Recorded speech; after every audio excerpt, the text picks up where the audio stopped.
Advokat senior sekaligus aktivis Egy Sujana meluapkan kekesalan setelah dirinya dituding dibeli untuk jadi pengkhianat dan dilecehkan dengan sebutan tuyul oleh Ahmad Hozinuddin dan Rai Suryo.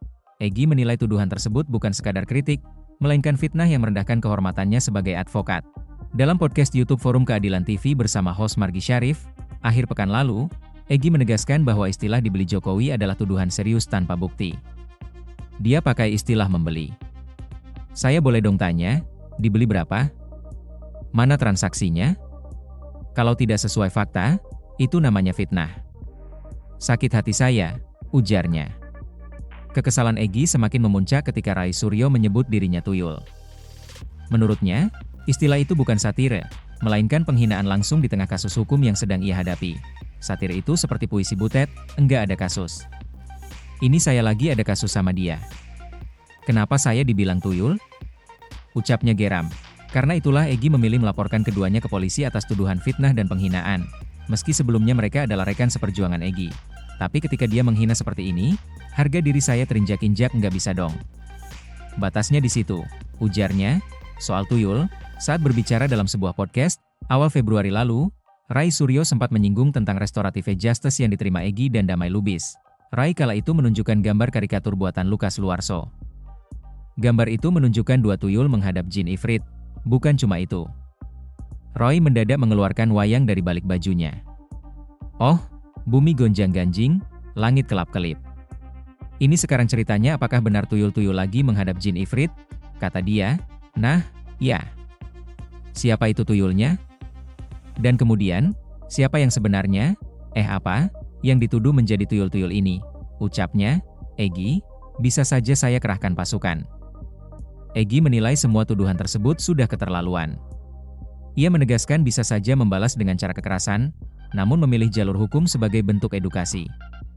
Kalau saya pakai teori kerusuhan, ini kesempatan saya bikin rusuh.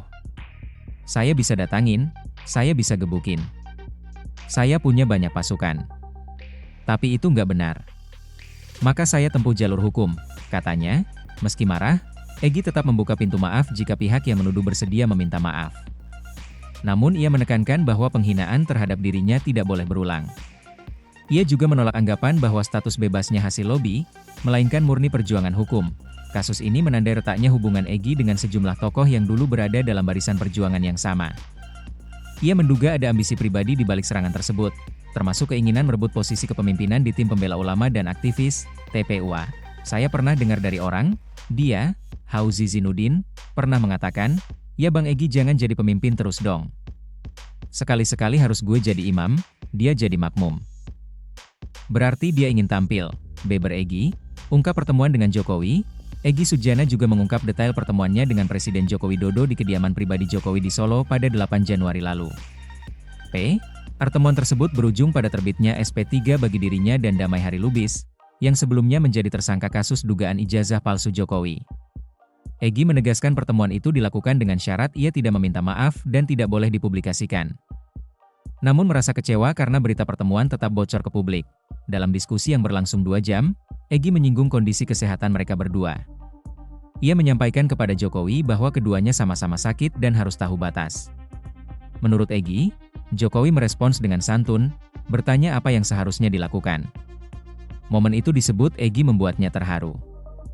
Disitulah saya lebih terharu lagi. Pernyataan Jokowi, terus saya harus bagaimana? Itu kan kesantunan yang dahsyat menurut saya, kata Egy. Egy kemudian meminta agar Jokowi menyampaikan kepada Kapolri untuk membatalkan status tersangkanya. Ia menegaskan bahwa sebagai advokat, dirinya memiliki imunitas hukum sesuai UU Nomor 18 Tahun 2003 Pasal 16, sehingga tidak bisa dipidana atau digugat perdata. Egy juga memprotes penetapan tersangka yang menurutnya tidak sesuai prosedur hukum. Menanggapi keluhan tersebut, Jokowi disebut langsung memerintahkan ajudan untuk berkoordinasi dengan kepolisian. Hasilnya, SP3 bagi Egy dan Damai Hari Lubis diterbitkan lebih cepat dari perkiraan. Egy menegaskan bahwa kepulangannya dari Solo dengan status bebas adalah murni perjuangan hukum, bukan hasil lobi politik. Laporkan Hozinuddin, Egy Sujana dan Damai Hari Lubis sendiri telah melaporkan Hozinuddin ke Polda Metro Jaya atas dugaan pencemaran nama baik pada Minggu, 25 Januari 2026. Ahmad Hozinuddin melontarkan kritik tajam terhadap Egy Sujana, S, dan Damai Hari Lubis, DHL, karena telah melakukan pengkhianatan dalam gerakan membongkar dugaan ijazah palsu Jokowi. Hozinuddin, menilai, manuver politik yang dilakukan S dan DHL belakangan ini justru menguntungkan pihak lawan dan memecah soliditas kawan seperjuangan. Ahmad Hozinuddin menyoroti inkonsistensi Egy Sujana terkait isu ijazah UGM milik Presiden Jokowi. Menurutnya, klaim S yang menyebut hanya mempersoalkan ijazah sekolah dasar dan menengah adalah sebuah kekeliruan besar. Jadi, dusta saja ketika S berdalih hanya mempersoalkan ijazah SD, SMP, dan SMA. Sejak awal, dia juga menyebut ijazah UGM Jokowi palsu. Cek saja di jejak digitalnya, ujar Hozinuddin.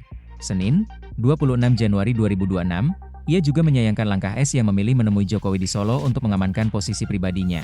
Sementara rekan-rekan lainnya masih berjuang menghadapi status tersangka. Hozinuddin juga menyebut Rai Suryo, Tifauzia Tiasuma, hingga Rizal Fadilah seolah ditinggalkan sendirian di medan tempur hukum oleh Egy Sujana. Sementara S dan DHL dianggap mencari jalan aman masing-masing. Download Tribun X sekarang, menghadirkan lokal menjadi Indonesia.